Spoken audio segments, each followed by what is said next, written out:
Hello and welcome back to AP Psychology. I'm Miss Lee and we're still in Unit 7. We are starting kind of a mini unit on emotion. This video will be covering theories of emotion. There are quite a few theories and theorists, so be sure and pause the video here, look over our learning targets so you can be sure that you're covering the standards that you need to for the exam. If you haven't done so already, go ahead and grab your notes and let's get started.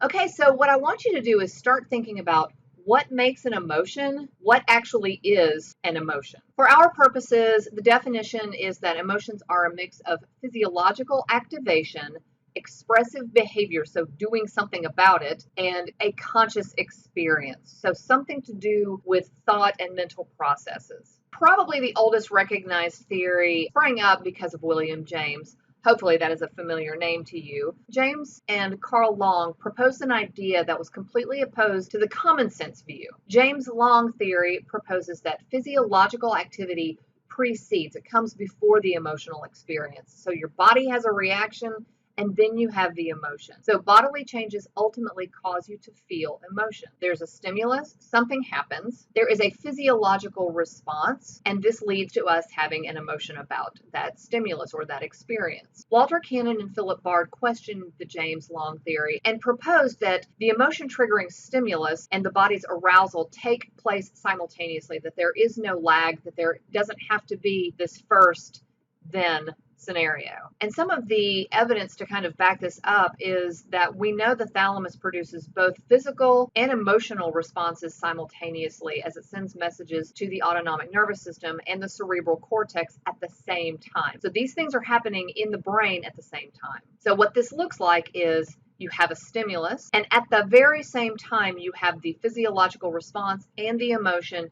It's occurring in the brain, it's occurring in the body, it's occurring, and this is known as the experience of emotion. And then we have the two-factor theory. This is proposed by Stanley Schachter and Jerome Singer. I've also heard this Schachter and Singer, so just be aware. They proposed yet another theory that suggests that our physiology and our cognitions together create emotions, that emotions have two factors, and that they must have a cognitive label for it to end up being an emotion.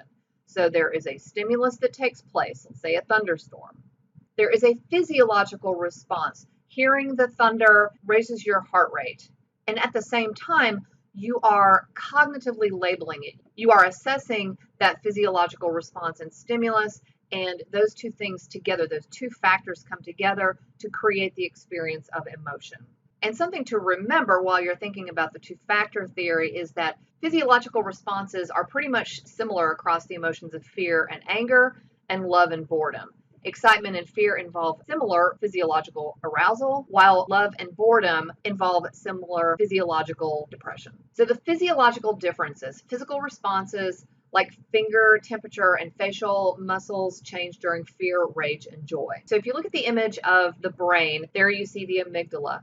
The amygdala shows difference in activation during emotions of anger and rage. There is a difference. The brain reacts differently to it, and the activity of the left hemisphere when it's happy is different from the right hemisphere, which is more prone to pick up feelings of depression in emotions. So if you think back to the biological unit, if you think about what the brain hemispheres do, there is a specialization in the hemispheres when you're talking about emotions. So what is the actual connection between how we think and how we feel? Can we change our emotions by changing our thinking? We're actually going to do a demonstration in class to see what actually happens. Can we change our emotions by changing our thinking? So to kind of start bringing this back together, I want to underscore the point that there are two different proposed routes of emotion. There are two theorists that emphasize that some emotions are immediate without conscious appraisal. You don't have to assess the situation. There doesn't have to be a label. It just happens. And those two theorists are Zients, yes, that's how it's pronounced, and Ledoux. On the other hand, Lazarus and Schachter and Singer emphasize that the appraisal also determines the emotions. So let's talk a little bit more about this appraisal-free route of emotion. Zients argues that emotional reactions can be quicker than our interpretations of a situation. Basically, he said that we can feel before we think.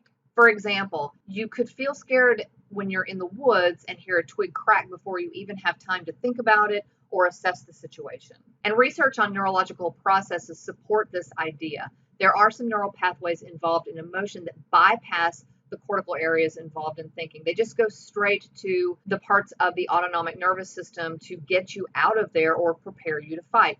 We've talked about this when we were discussing the nervous system in the fight or flight response. One pathway runs from either the eye or the ear through the thalamus to the amygdala. This shortcut enables quick precognitive emotional response before intellect intervenes, before you have a chance to cognitively appraise the situation. And Ledoux added that there are different states of consciousness with emotion. There is a route straight to the amygdala having a subcortical or precognitive emotional response, but we can have a cortical conscious thought response as well. So when you think back to the sensation and perception unit, you know that there is this level of dual processing that can be happening, and this is no different. Ledoux basically stated that we can be processing emotion and the predecessors of the emotion on different levels of consciousness. Lazarus argues that while our brain does process a lot unconsciously, even instantaneously felt emotions require some sort of cognitive appraisal of the situation. Otherwise, how do we even know what we're responding to?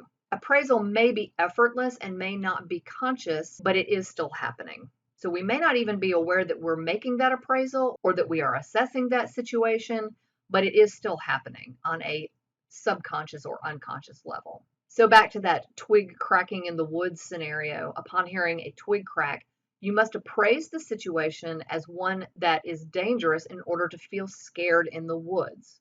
Otherwise, you would have another emotional response. So let's go back to the two routes of emotion, give you a chance to kind of look back over that. Remember, Zients and Ledoux basically state that the event can lead directly to the emotional response. Lazarus kind of agreed, but he also said that there is some type of appraisal happening on some level, even if we're not consciously aware of it. And then Schachter and Singer said that there is an appraisal that's necessary for the emotional response to occur. And that is it for the theories of emotion. In our next video, we'll be talking about expressing emotions. I can't wait to see you then. Bye for now.